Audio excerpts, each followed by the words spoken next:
I mean, every one of these baskets all started out the same, and they all have come out different. It's because what's in your heart.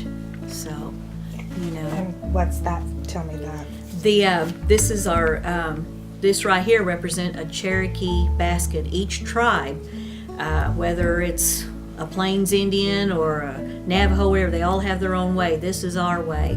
And basically these are 12 spokes, and we weave. We put them like a cross. We make a cross, and then we bind them together as people. That's what I tell myself. As people, we're bound together.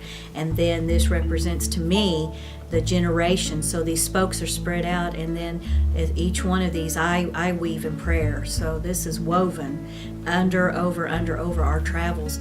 And then sometimes you can see our Cherokee rose in this weave, and that represents the trail. When our people traveled, tears would fall, and those tears would turn into flowers, the Cherokee rose, and so we knew there would be new life. But I weave from the center, and then it weaves. I weave up, and then I turn my spokes down, and then I weave the outside, and that makes it a strong basket. And so, and then this is just, you know, different types of weave that I do. And tell me about the double wall. The double wall, this is unique to our tribe. When the Europeans came over, they taught us how, they were teaching us their way of making baskets. We already knew our way, but we sat and listened. We're not loud people, we're civilized, quiet people, very humbled. So we watched what they were showing us, but we thanked them and all that, so we showed them we could do it even better. So we would weave from the inside out, and so I make my baskets like a different color on the inside, and then I weave it on the outside, and that represents the two walls. And that's, you know, in strength as a tribe, this is who we are, and we constantly, to me, we're just bound together. We're woven, we're bound, and we're unique. So that's what makes us who we are. So, because they all had a purpose. I mean, yeah, they're pretty, but no, you know, the little baskets after the spring, after the harvest and everything of the garden, here's these seeds, and they would, if it was, let's say, tomato seeds, they would weave their basket in, I call it gigage, red, and they'd put their tomato seeds in there, and that knew that was tomato seeds. If they, pepper, they grew peppers. There were a lot of, big time, we were gardeners.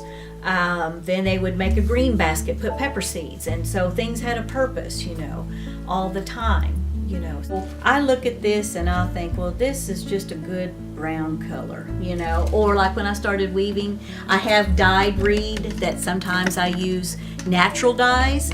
You can use commercial dyes. Now the natural dyes, you can go and gather walnuts, and you can boil walnuts outside. You don't want to do it in your home because it's toxic. You can use bloodroot. You can gather that. You don't want to take all the bloodroot in the area because you'll wipe it out. So our people preserve that. We are very respectful. Even the wild onions, we take the greenery and soak that in a pot. And those are just anything that stains, you can use it as a dye.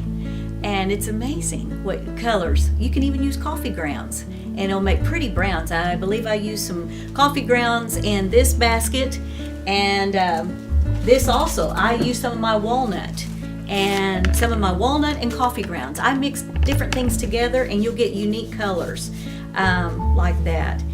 Blackberries stain wonderful, huckleberries. The one thing I like about, the colors of the basket is they just breathe life in me. And I don't really think about colors. It's just, it comes to me as a person. And sometimes I dream about these baskets. I'll be dreaming, and I'll wake up and say, I got to make that. And it'll come. And I have yet to be let down by the weaving. And they just speak. What is Because Bessie Russell, my respected mentor, said whatever is in your heart is what comes out in your baskets. And so she told me she saw something in my baskets, and I respected that, because people can just make baskets, and everybody can make baskets. But she said, when you make them from your heart, it shows. And she said, told me once this story. It was a Cherokee elder. It was in her 80s. She said when a man wanted to date a woman, that he would go and take from the earth the clay and mold it and make beads and fire it in the ground. Then he would weave a basket, and he would make an usti basket, a small basket, and he would weave that, and he would, pray for his love for her, that she would take him. And he would put those fired beads in the basket, and he would take it to her, and she knew that he wanted to court her because he was the perfect man. He could make jewelry and make baskets, So Times have changed. Times have changed now.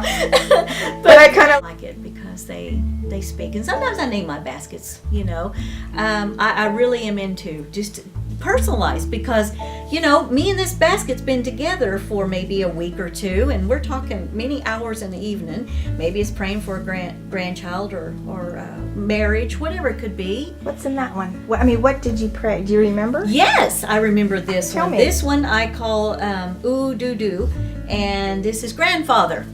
So most of your baskets you can see are plump. This one's giggles because it's just laughing. And you can almost just see it. It's just coming up. This one, like I said, is ooh doo doo because most of your Cherokee men are flat in the back, and then here's the nose or our belly. We look like chickens sometimes. We have our stick legs and our belly. But I named this one grandfather because of the many stories. This represents stories and the family that he travels with until the end of his journey, and then he goes back to the ground. Beautiful. Yeah. Beautiful. So. And tell me about the small reed that you use. Yes, this is what we call a 0 size reed. It is the size of an eyelash. And this one took me, I believe, a couple of weeks. And this one takes a lot of time.